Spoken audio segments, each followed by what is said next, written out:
મોહ અને લાલસા એ દુઃખનું કારણ છે, બંધનો છે. મોહ અને લાલસા,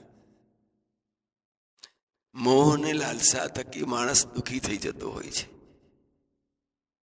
અને ક્યારેક ક્રોધમાં પણ આવી જતો હોય છે, ગુસ્સામાં આવી જતો હોય છે. ત્યારે પોતાની શાંતિ ગુમાવી બેસે છે. ક્રોધથી મન, હૃદય અને વ્યવહારમાં પણ અશાંતિ ઉત્પન્ન થાય છે. અને આ બધું આપણા પોતાના આંગણામાં જાતે ઊભું કરેલું હોય છે. મોહ અને લાલસાને કારણે ક્રોધ ઉત્પન્ન થાય. ક્યારેક ક્ષણવારમાં એકદમ પોતાનું ધાર્યું ના થાય એટલે ગુસ્સો આવી જાય, અને ગુસ્સો આવે એટલે તમે તમારા તન મન હૃદયની શાંતિ ગુમાવી બેસો છો.